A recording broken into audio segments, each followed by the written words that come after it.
మాగంటి గోపీనాథ్ మరణం పైన తల్లి మహానంద కుమారి ఇప్పుడు సంచలన వ్యాఖ్యలు చేశారు.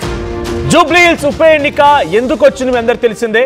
ఇక్కడ ఎమ్మెల్యేగా ఉన్నటువంటి మాగంటి గోపీనాథ్ మరణం తర్వాత వచ్చినటువంటి ఉప ఎన్నిక పైన ఇప్పుడు రాష్ట్ర రాజకీయాలు మొత్తం జూబ్లీ హిల్స్ నుంచి జరుగుతూ ఉన్నాయి. కీలకమైన నేతలు, కార్యకర్తలు అంతా కూడా ఇక్కడే ఉండి ప్రచారం చేస్తూ ఉన్నారు. ఇదంతా ఒకే ఎత్తు అయితే ఇప్పుడు మాగంటి గోపీనాథ్ కుటుంబం అంతర్గత వ్యవహారం మరో పెద్ద ఎత్తు రచ్చకెక్కింది. మాగంటి గోపీనాథ్ మొదటి భార్య వర్సెస్ రెండో భార్య సునీతగా ఒక యుద్ధమే జరుగుతోంది.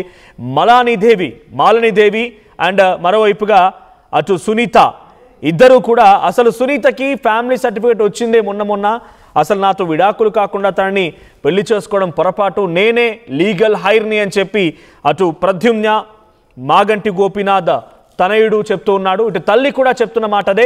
ఇప్పట్లోనే ఒక పెద్ద ఎత్తున అందరూ చర్చించుకోవాల్సిన అంశం మరణం పైన కూడా తల్లి మహానంద కుమారి సంచలన కామెంట్స్ చేశారు. ఆ కామెంట్స్ ఏంటి అనేది ఇప్పుడు నేను చెప్పబోతున్నాను. సో మహానంద కుమారి చెప్పిన మాట ఏంటంటే మాగంటి గోపీనాథ్ మరణం ఓ మిస్టరీ అంటున్నారు. గోపీనాథ్ ఐసీయూలో ఉన్నప్పుడు నన్ను అసలు చూడనివ్వలేదని చెప్పి మహానంద కుమారి మాగంటి గోపీనాథ్ తల్లి అంటున్నారు. జబ్బు విషయం అసలు హాస్పిటల్కి తీసుకెళ్లే విషయం కూడా నాకు ఎట్టి పరిస్థితిలో తెలియదు, నాకెవరు చెప్పలేదని చెప్పి ఆ తల్లి అంటున్నారు. వెంటిలేటర్ పై ఉంటే చూస్తానని చెప్పినా కూడా నన్ను చూడనివ్వలేదు. నేను ఈ విషయాన్ని కేటీఆర్కి చెప్పినప్పటికీ ఏమాత్రం ప్రయోజనం లేకుండా పోయింది. నేను కేటీఆర్ని అడిగాను, నేను చూడాలనుకుంటున్నాను, నన్ను చూడనివ్వలేదు, నేను చూడాలనుకుంటున్నాను విషయాన్ని నేను కేటీఆర్కి చెప్పినా కూడా ఏమాత్రం ఉపయోగం లేకుండా పోయిందట. ఇదంతా కేటీఆర్ వల్లే జరిగిందని భావిస్తున్నా అని చెప్పి అంటున్నారు మహానంద కుమారి.